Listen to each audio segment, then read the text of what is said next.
Well, Hurricane Lee will continue its move to the west-northwest as we go through this weekend. A very powerful hurricane, Category 4 earlier on Friday. Then there was a little weakening or loss of wind intensity back to a strong Category 4 hurricane on the cusp of Category 5. But as we go through this weekend, it is going to remain a very powerful hurricane. And while there will be some fluctuation of wind intensity, it is going to be anything from a strong Category 4, which begins at 140 miles per hour, to a Category 5, which is 157 or greater. It's going to be going over an area that has these conditions: exceptionally warm water, abundant moisture, and virtually no wind shear, light winds aloft. So that's why the intensity isn't going to change much as we move through the weekend. Now, early next week, in the middle part of the week, you'll note that west-northwest takes more of a turn to the north. This is an important turn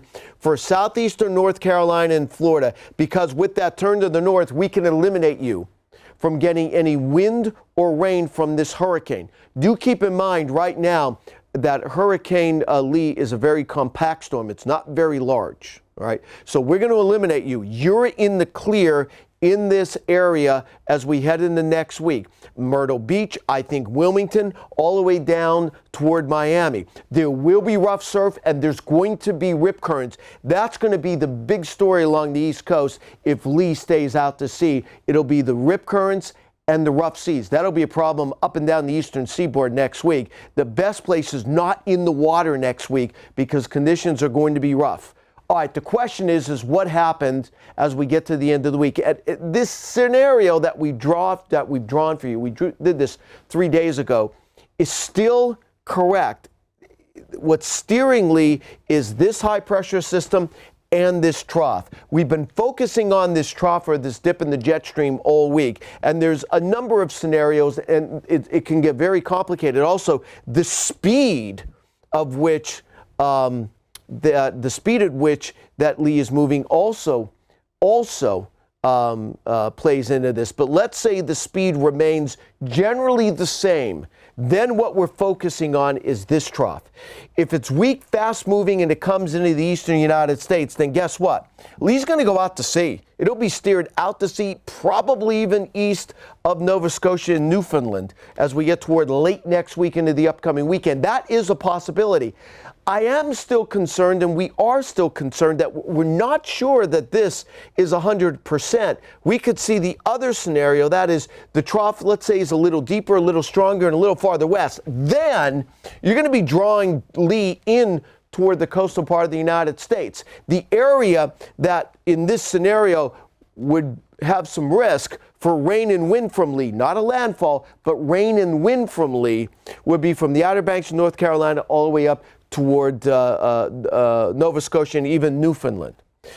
But that area isn't the same as far as risk right now. I want to show you. So there's the area, Outer Banks of North Carolina, all the way up toward Nova Scotia and Newfoundland. This southern area from, let's say, Wildwood, Atlantic City, down toward the Outer Banks of North Carolina, right now, this is your lowest percent chance of rain and wind from Lee. That's the area that we would clear first. We're not there yet, not just yet. Then the other area from, let's say, Wildwood toward all of Long Island right now, it's too early to clear you. We have you in the 20 to 40% chance for rain and wind. Really, and this has been the story since the beginning, the area we've really zoned in on for the highest risk for impacts is going to be eastern New England and eastern Canada. That's where we could see, we're looking at over a 50% chance in some areas here, although 40 and 60% all the way up toward mid-Maine, and then down East Maine all the way toward the Atlantic Canada. That's where we have over 60% chance. So again, these are the areas that are not ruled out just yet. One thing to remember, regardless of how close this comes to the United States, this is such a powerful hurricane, it's going to be able to move a lot of water, which means we're going to have rough surf and rip currents. It's going to be very dangerous to be into the waters here this week. At least into Thursday, we're talking North Carolina beach all the way down toward Florida, and then later in the week, we'll be talking about eastern New England. So again, the water is going to be very dangerous to get into next week along the eastern seaboard. Stay with us.